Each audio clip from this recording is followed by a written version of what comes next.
So I just discovered how they're going to force us to live on grid, connect to the grid. This video is going to go in several different directions, at least seemingly it's going to go in several different directions, but at the end of the video it should all come together.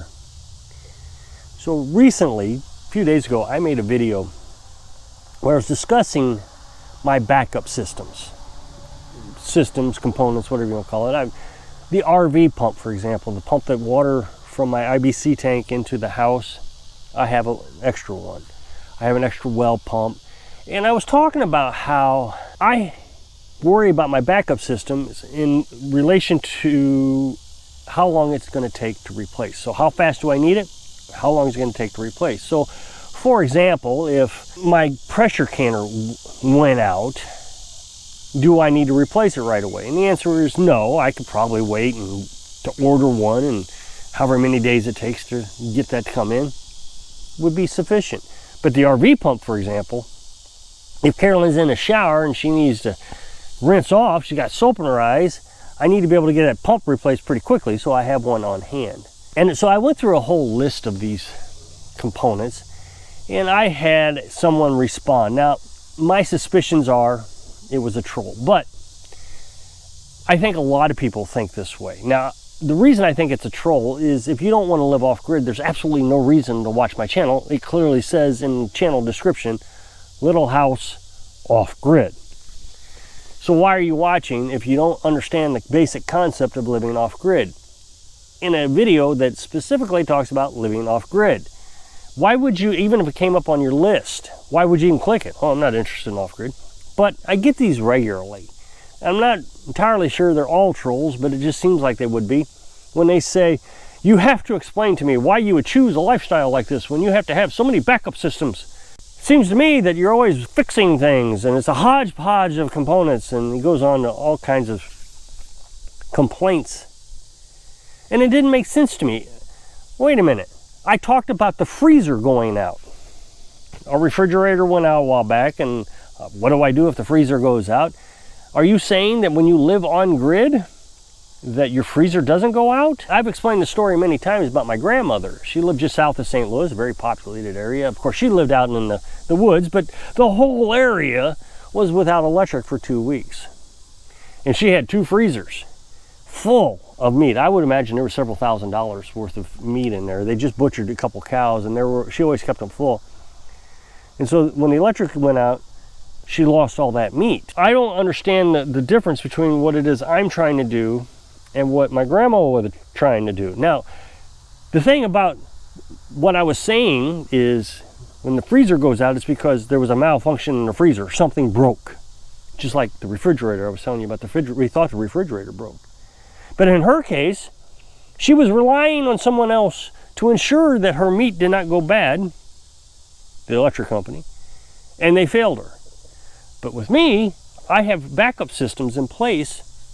Let's say the solar panels get beat up by hail. I don't have electric now. Well, I've got 2 generators that I can actually run for a good long while, several weeks, maybe even close to 2 or 3 months off the generator. I feel like I'm in much better shape than my grandma was. But this fellow was explaining that there is a more reliable way of doing it, which is the way everybody else does it. So I have to explain this to him, because obviously I'm insane. Now, granted, like I said, I think this guy was a troll. I'll explain why I live off-grid. If something fails, it's because I failed. And if I fail, then it's my fault. I have to fix it. I can come up with a solution.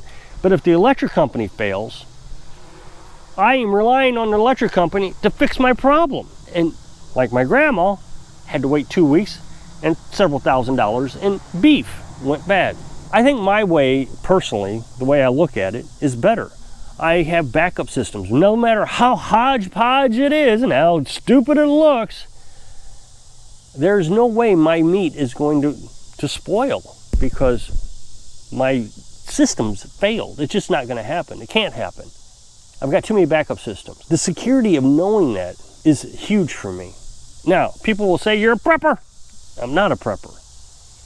I just don't want to rely on someone to take care of me. And I don't understand why that's so hard to understand. But it is. A lot of people just don't get it.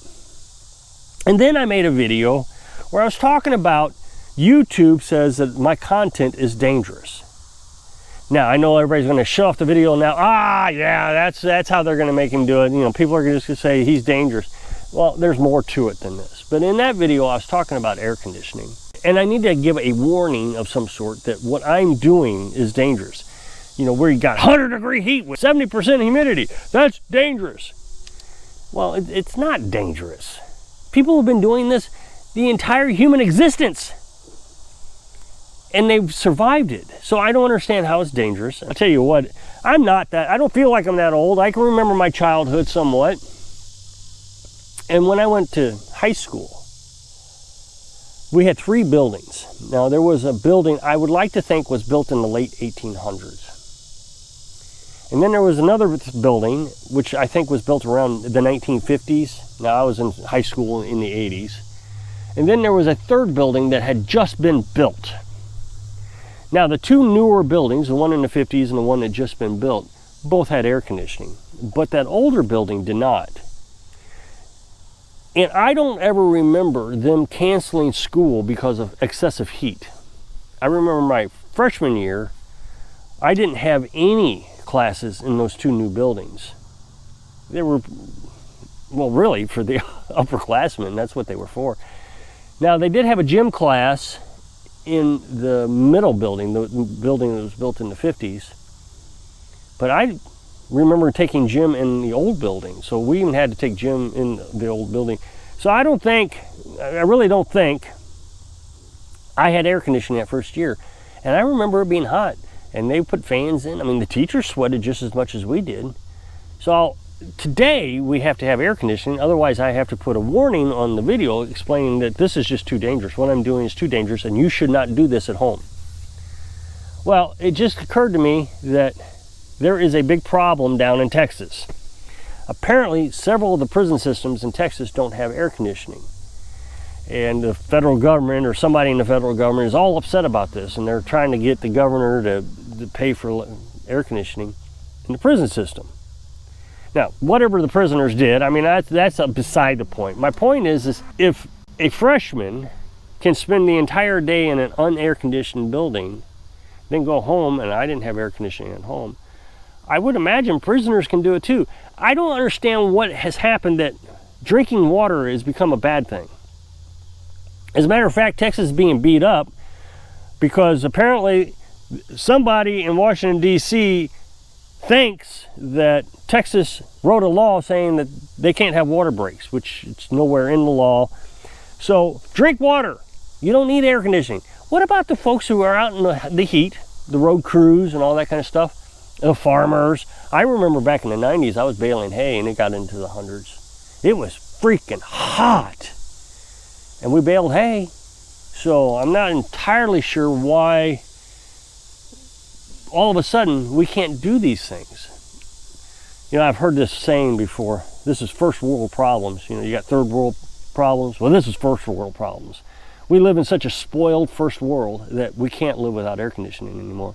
And if you do live without air conditioning, then you are dangerous, and you have to put warning labels on your content because you're just so dangerous. So Carolyn and I do live here. We live off grid. Now, we can have air conditioning. I've explained this in many videos. We have an air conditioner in the camper that Carolyn's son was staying in. We haven't used it, and we haven't even really, I don't think, used it since I upgraded the solar panels. So prior to the upgrade, so we're getting basically double the power now. It's twice as efficient as it was because I bought a new charge controller. So before, we could run the air conditioner with just one charge controller. I can't even imagine what it would be like now running that air conditioner off 2 charge controllers. It would be fantastic. We wouldn't have any problems. I remember when we had the 1 charge controller, this is kind of a partly cloudy day, so the sun pops up and then it gets hidden again and pops up. And every time the clouds would cover, the sun, the batteries would happen to start running the air conditioner, and it was a struggle. I actually bought myself a baby monitor at the time, so I could hear if the inverter is squealing on low volt battery voltage. So I could hear it in the house, so I come down and take corrective action. But now I wouldn't even worry about it. on a cloudy day, partly cloudy day, that air conditioner would run just fine, because now we're getting double the voltage out of it, double the amps. Or we can get in the car, the truck, and we can drive around, or we can just put the air conditioner in the tiny house, which I'm not really sure we want to do. We don't want to get spoiled to it.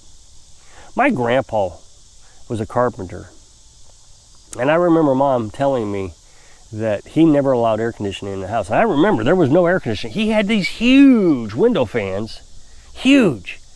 And he would come home and he'd take his handkerchief out of his pocket and he'd lay it up against the window fan. It would suction to the window fan. It was huge. And that's how they kept cool, was through this window fan. So, I mean, this was in my lifetime. I remember these things. So we went from Grandpa not having an air conditioner because he didn't want to get spoiled to it while he was out on the construction site, to now we can't even live without an air conditioner. It's a requirement, otherwise you are providing dangerous content and you need to put a warning label on your videos.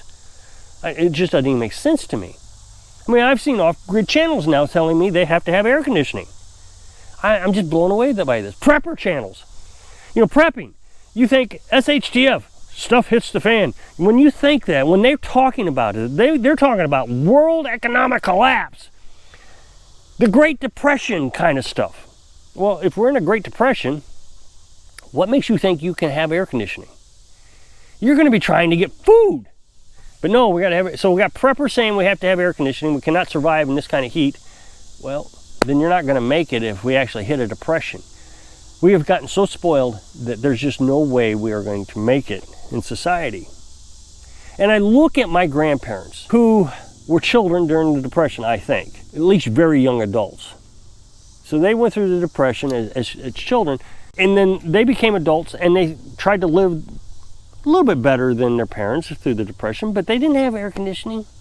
Neither one of my grandparents had air conditioning, so I don't understand how we can now have to have an air conditioner. If you are absolutely concerned, seriously, about economic collapse or some sort of collapse, and you can't live without air conditioning, then you just as well give up on the prepping idea. Why are you stockpiling food and medical supplies if the first time it gets a little warm, you're not going to make it? Well, why even try? Just stop. Starve to death within the first 30 days and get it done and over with. I'm not trying to prep. I'm not even trying to survive any SHTF. If I happen to make it, great. I think I have a pretty good shot at it, but I'm not trying to. So if I make it, great. If I don't, well, it's been fun. But I'm the one that has dangerous content because I'm actually living as though the Depression has already hit. I found this absolutely amazing. I said that I have a backup house. And I couldn't believe how many people were offended by that. So I have a camper that if the house burns down, I have a camper that I can immediately use my savings account to build a new tiny house. That's what happens when you build a tiny house. You're not spending $200,000. I mean, imagine this. You have a $200,000 home and you don't have insurance. The house burns down. Oh, you can't replace it. What are you going to do? In the best case scenario, you might be able to go get yourself a mobile home. They're pretty expensive nowadays, so I don't know if that's true. Maybe a used one you might be able to get. But I would literally be able to build myself a tiny house. Oh, that's not a house. Are you insane? You tell me you have a backup house, but it's not even really a house, it's a shed. But I have the ability to continue on. I have the ability to make a bad situation into it's a situation. And this is offensive somehow. So then I read an article just the other day. There was a couple that had to quit living off grid. They were living off grid, but they had children. And the state said that the children couldn't live this way. Now, I know how Carolyn and I live, and I feel pretty normal. I mean, there are some things that we don't do exactly like everybody else, but I feel pretty normal. And I'm happy with the way we're living. I've never been happier. That's what's so interesting, is I'm happy, so I need to go back living the old way, so I'm not happy. So they took these families' children away until they decided to go get a regular apartment. So they had to quit what they were doing, what they enjoyed, what the children enjoyed. The children even said they enjoyed it. Being homeschooled and Now they're living in an apartment. He's got a full-time job, and they're struggling to pay the bills. The apartment is too expensive. Now they have to have a car. You have to have a car when you're living in an apartment because you have to get a job to pay for the apartment. Now you got a car. Now you have to pay for the car, and then you have to pay for the gas. You have to pay for all these things just so you can live the way they want you to live. It's insane. And then they talk about how we're hurting the climate. Well, I haven't ran the generator or the truck for any significant amount of time in the last 3 or 4 months. They will try to shut us down. Maybe not me and Carolyn. But if they could, they would. They're definitely trying to shut the YouTube channel down because they don't want any of you to do it. So if you click this up next box, take to that video where I was talking about YouTube. It says that our content is dangerous. So if I can inspire you to live like your grandparents, so you can live your dreams. Thanks for watching.